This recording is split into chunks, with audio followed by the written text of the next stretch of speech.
Hi friends, welcome back to my channel J B Loka. ಯಾಕಪ್ಪ ನಾನು ಇವತ್ತು ವಿಡಿಯೋ ಮಾಡ್ತಾಯಿದ್ದೀನಿ ಅಂತಂದರೆ, ನಾವು ಮನೆ ಊರಿಗೆ ಹೋಗ್ತಾಯಿದ್ವಿ ಫ್ರೆಂಡ್ಸ್. ನಮ್ಮ ಬ್ಯಾಗು ಕಳ್ತನ ಆಗಿದೆ. ಆ ಬ್ಯಾಗ್ ಬಂದುಬಿಟ್ಟು ಲೆನೋವೋ ಬ್ಯಾಗು. ಅದರಲ್ಲಿ ಲೆನೋವೋ ಲ್ಯಾಪ್ಟಾಪು, ಚಾರ್ಜರು, ಏರ್ಫೋನು ಮತ್ತು ಪಾಪು ಫುಡ್ಡು, ಇನ್ನು ನಮ್ಮ ಮನೆಯವ್ರದ್ದು ಬೆಳ್ಳಿದು ಬ್ರಾಸ್ಲೆಟು ಮತ್ತು ನಂದು ಕಿವಿ ಓಲೆ ಚಿನ್ನದ್ದು 6 ಗ್ರಾಮು ಎಷ್ಟೋ ಮಿಲಿ ಇತ್ತು.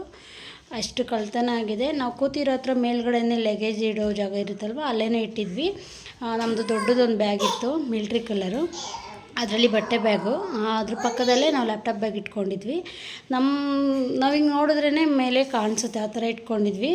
ಬಟ್ ಈಗ ಯಾವ ಮಾಯದಲ್ಲಿ ಅವರು ಚೇಂಜ್ ಮಾಡಿದ್ರು ಅನ್ನೋದು ನಮಗೂ ಗೊತ್ತಿಲ್ಲ. ನಾನು ಫೋನ್ ನೋಡ್ತಾನೇ ಇದ್ದೆ. ಬಟ್ಟು ಒಂದು 1/4 ಗಂಟೆ ಏನೋ ಮಲಗಿರ್ತೀನಿ ಫ್ರೆಂಡ್ಸ್. ಪಾಪು ಜೊತೇಲಿ ಇದ್ಲು, ಮಲಗಿರ್ತೀನಿ. ಅವಳು ಮಲಗಿದ್ಲು. ಸರಿ, ಇನ್ನೇನು ಸ್ವಲ್ಪ ದೂರ ಅಲ್ವಾ, ಮಲ್ಕೊಳ್ಳೋಣ ಅಂತೇಳಿ ಫೋನ್ ನೋಡ್ತಾ ಇದ್ದಾಳೆ. ಎತ್ತಿಟ್ಬಿಟ್ಟು ಬೋರ್ ಆಗ್ತದೆ ಅಂತ ಸ್ವಲ್ಪ ಟೈಮ್ ಮಲ್ಕೊಂಡೆ. ಈ ಗ್ಯಾಪಲ್ಲೇನೋ ಚೇಂಜ್ ಮಾಡಿದ್ದಾರೆ ಫ್ರೆಂಡ್ಸ್. ಅವ್ರದ್ದು ಬ್ಯಾಗ್ ಇಟ್ಬಿಟ್ಟು ನಮ್ಮ ಬ್ಯಾಗನ್ನ ಎತ್ಕೊಂಡು ಹೋಗಿದ್ದಾರೆ. ಅವ್ರ ಬ್ಯಾಗಲ್ಲಿ ಬಂದುಬಿಟ್ಟು 1-2-3 ಟಿ ಶರ್ಟ್ ಇದೆ ಅಷ್ಟೇ.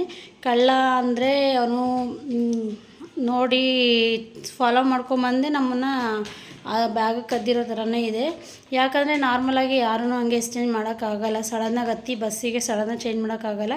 ನಮ್ಮ ಹಿಂದೆನೇ ಫಾಲೋ ಮಾಡ್ಕೊಂಬಂದು ಅವರು ಬ್ಯಾಗ್ನ ಎತ್ಕೊಂಡು ಹೋಗಿದ್ದಾರೆ. ನಾವು ಎಲ್ಲಿ ಅಂದರೆ ಆರ್ಕಾಡು, ತಮಿಳ್ನಾಡು ಆರ್ಕಾಡು ಹತ್ತತ್ರ ಬೈಪಾಸ್ ಹತ್ರ ಹೋದಾಗ ಇಳಿಬೇಕು ಅಂದ್ಕೊಂಡಾಗ ನೋಡಿದ್ವಿ ಬ್ಯಾಗಿಲ್ಲ. ಮತ್ತೆ ಬಂದುಬಿಟ್ಟು ನಾವು ಅಲ್ಲಿಂದನೇ ರಿಟರ್ನು ಪೊಲೀಸ್ ಸ್ಟೇಷನ್ಗೆ ಹೋಗಿ ವೇಲೂರಲ್ಲಿ ನಾವೆಲ್ಲ ಚೆಕ್ ಮಾಡಿಸಿದ್ವಿ.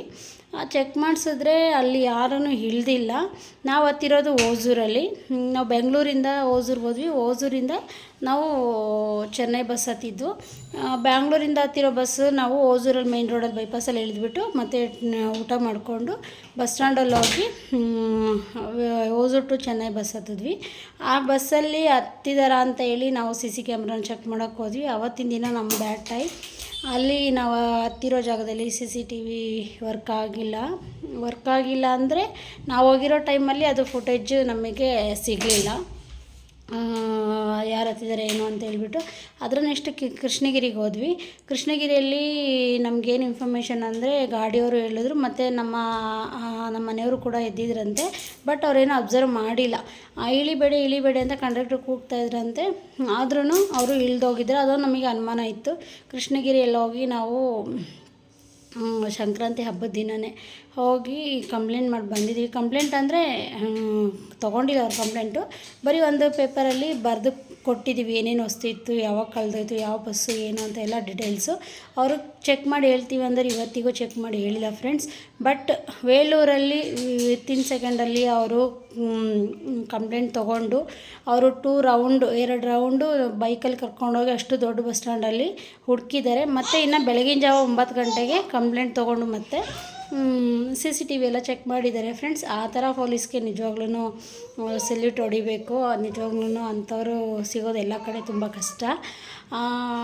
ಹೊಸೂರಲ್ಲೂ ಕೂಡ ನಮಗೆ ಹೆಲ್ಪ್ ಮಾಡಿದ್ರು. ಬಟ್ ನಮ್ಮ ಬ್ಯಾಡ್ ಟೈಮ್, ಅದು ಯಾರು ಏನು ಅಂತ ಹೇಳಿ ಹುಡ್ಕೋಕ್ಕಾಗಿಲ್ಲ. ಅಲ್ಲಿ ಕೃಷ್ಣಗಿರಿಯಲ್ಲಿ ಇನ್ನೂ ನಮಗೇನೂ ಅಪ್ಡೇಟ್ಸ್ ಬಂದಿಲ್ಲ. ಅವರು ಫೋನ್ ಮಾಡಿದ್ರೆ ನಾನು ಚೆಕ್ ಮಾಡಿ ಹೇಳ್ತೀನಿ ಅಂತ ಹೇಳ್ತಾ ಇದ್ದಾರೆ ಅಷ್ಟೇ ಫ್ರೆಂಡ್ಸ್. ಏನೇನು ಕಳೆದೋಗಿತ್ತು, ಏನೇನು ಇತ್ತು, ಬ್ಯಾಗು ಯಾವ ಥರದ್ದು ಎಲ್ಲದನ್ನು ನಾನು ಇದರಲ್ಲಿ ಮೆನ್ಷನ್ ಮಾಡ್ತೀನಿ. ನಿಮ್ಮ ಕೈಲಿ ಎಷ್ಟು ಸಾಧ್ಯನೋ ಅಷ್ಟು ಶೇರ್ ಮಾಡಿ ಫ್ರೆಂಡ್ಸ್. ಯಾಕಂದರೆ ನಮಗೊಂದು ಎಲ್ಲರೂ ಹೇಳ್ತಾರೆ ಕಷ್ಟಪಟ್ಟಿದ್ದು ಎಲ್ಲೂ ಹೋಗಲ್ಲ, ಸಿಗುತ್ತೆ ಅಂತ ಹೇಳ್ಬಿಟ್ಟು. ನನ್ನ ಹೊಲೆ ಬಂದುಬಿಟ್ಟು 9 ವರ್ಷ ನಾವು ಬಡ್ಡಿ ಕಟ್ಟಿದ್ವಿ. 9 ವರ್ಷ ನಮ್ಮ ಅಪ್ಪ ತುಂಬ ಕಷ್ಟಪಟ್ಟು ಬಡ್ಡಿ ಕಟ್ಟಿ 9 ವರ್ಷ ಆದಮೇಲೆ ನನಗೆ ಒಡವೆನ ತಂದುಕೊಟ್ರು. ಅದು ರೀಸನ್ ಎಲ್ಲ ಬೇಡ ಏನಕ್ಕೆ ಅಂತ ಹೇಳ್ಬಿಟ್ಟು.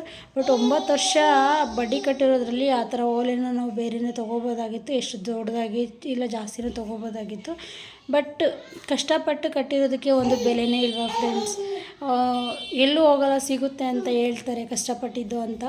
ಬಟ್ ನಾವು ನಮ್ಮ ಕೈಲಾಗಿರೋವಷ್ಟು ನಾವು ಪ್ರಯತ್ನ ಪಡ್ತೀವಿ. ಬಟ್ ಆ ಕಳ್ಳ ಎಲ್ಲಿದ್ದಾನೋ ಏನೋ ಏನು ಗೊತ್ತಿಲ್ಲ. ಬಟ್ ಆ ದೇವ್ರ ದಯದಿಂದ ನಮಗೆ ಅದು ನಾವು ಕಳ್ಕೊಂಡಿರೋ ವಸ್ತುಗಳು ಸಿಗಬೇಕು. ಲ್ಯಾಪ್ಟಾಪ್ ಅಂದರೆ ನಾವು ನಮ್ಮ ಮನೆಯವ್ರು ಕೆಲಸ ಮಾಡೋದೇ ಅದರಲ್ಲಿ. ನಾವು ತಿನ್ನೋ ಅಂಥ ಅನ್ನ ಕೂಡ ಆ ಕೆಲಸ ಮಾಡಿರೋದು ಅದರಿಂದನೇ ಅಂತಲೇ ನಾವು ಹೇಳ್ಬೋದು. ತುಂಬ ಕಷ್ಟ ಆಗ್ತಾಯಿದೆ ಫ್ರೆಂಡ್ಸ್. ಸಿಕ್ಕರೆ ತುಂಬ ಪುಣ್ಯ ಅಂತ ಅನಿಸುತ್ತೆ. ಯಾಕಂದರೆ ಅಪ್ಪ ತುಂಬ ಕಷ್ಟಪಟ್ಟು ಕೊಡಿಸಿರೋ ಅಂಥದ್ದು ಫ್ರೆಂಡ್ಸ್ ಅದು. ಬಟ್ ನಾವು ಕಳ್ಕೊಂಡಿದ್ದೀವಿ ಅಂದರೆ ನಮ್ಮ ಬೇಜವಾಬ್ದಾರಿನೇ. ಬಟ್ ಈ ಥರ ಕಳ್ಳರಿರ್ತಾರೆ ಅಂತ ನಮಗೆ ನಿಜವಾಗ್ಲೂ ಲೈಫಲ್ಲಿ ಯಾವತ್ತೂ ಈ ಥರ ಆಗಿಲ್ಲ. ಯಾವಾಗೂ ನಾವು ಈ ಥರ ಅಂದ್ಕೊಂಡಿರಲಿಲ್ಲ ಆಗುತ್ತೆ ಅಂತ. ಫಾಲೋ ಮಾಡ್ಕೊಂಬಂದು ತೊಗೊಂಡೋಗಿದ್ದಾರೋ, ನಮ್ಗೆ ಅನಿಸಿಕೆ ಬಂದುಬಿಟ್ಟು ಫಾಲೋ ಮಾಡ್ಕೊಂಬಂದು ತೊಗೊಂಡೋಗಿದ್ದಾರೆ ಅಂತಲೇ. ಓಕೆ ಫ್ರೆಂಡ್ಸ್, ಎಲ್ರಿಗೂ ಶೇರ್ ಮಾಡಿ ಈ ವಿಡಿಯೋನ. ಇದು ಬಸ್ ಟಿಕೆಟು ಫ್ರೆಂಡ್ಸ್, ಓಸೂರಿಂದ ಚೆನ್ನೈಗೆ. ಮತ್ತು ಇದು ಬಂದುಬಿಟ್ಟು ಕಳೆದೋಗಿರೋ ಇಯರಿಂಗ್ಸ್. ನೆಕ್ಸ್ಟ್ ಬಂದುಬಿಟ್ಟು ನಮ್ಮ ಹಸ್ಬೆಂಡ್ದು ಇದು 45 to 50 ಗ್ರಾಮ್ ಬ್ರಾಸ್ಲೆಟ್. ಇದೇ ಬಸ್ಸು ಫ್ರೆಂಡ್ಸ್. ಅದು ನಾವು ಬಸ್ಸು ನೈಟಲ್ಲಿ ಹೋಗ್ಬೇಕಾದ್ರೆ ತೊಗೊಂಡಿರೋದು. ಅವರು ಸ್ಟಾಪ್ ಮಾಡಿದಾಗ ತೊಗೊಂಡಿರೋದು. ಇಲ್ಲಿ ಲಗೇಜ್ ಇಡೋದು ಕಾಣಿಸ್ತಾ ಇದೆಯಲ್ಲ ಮೇಲೆ ಪ್ಲೇಸು, ಅಲ್ಲಿ ತಾನೇ ಇಟ್ಟಿದ್ದೀವಿ ನಾವು. ಬ್ಯಾಗು ಕಳೆದೋಗಿದೆ. ಇದು ಬಂದು ನೆಕ್ಸ್ಟ್ ಡೇ ನಾವು ಕೃಷ್ಣಗಿರಿಗೆ ಹೋದಾಗ ಆ ಬಸ್ಸು ಮತ್ತೆ ಸಿಕ್ಕಿತ್ತು. ಆವಾಗ ಕ್ಲಿಯರಾಗಿ ಫೋಟೋ ತೊಗೊಂಡಿದ್ದೀವಿ ಫ್ರೆಂಡ್ಸ್. ಇದು ಲ್ಯಾಪ್ಟಾಪ್ ಚಾರ್ಜರು ಇವಾಗ ಬೇರೆ ಕೊಟ್ಟಿದ್ದಾರೆ, ಅದು ತೊಗೊಂಡಿರೋದು ಫೋಟೋ ನಾನು. ಮತ್ತು ಸೇಮ್ ಲ್ಯಾಪ್ಟಾಪ್ ಇದು Lenovo bag, same bag friends. ನೋಡಿ ನಾನಿಲ್ಲಿ ತೋರಿಸಿದ್ದೀನಿ ಯಾವುದು ಅಂತ. ಇದೇ ಬ್ಯಾಗು, ಸೇಮ್ ಬ್ಯಾಗು, ಯಾವುದು ಏನು ಇಂಚಸ್ಸು ಚೇಂಜಸ್ ಇಲ್ಲ ಫ್ರೆಂಡ್ಸ್. ಇದೇ ಬ್ಯಾಗು. ನಿಮ್ಮ ಕೈಲಿ ಎಷ್ಟು ಸಾಧ್ಯನೋ ಅಷ್ಟು ಶೇರ್ ಮಾಡಿ ಫ್ರೆಂಡ್ಸ್.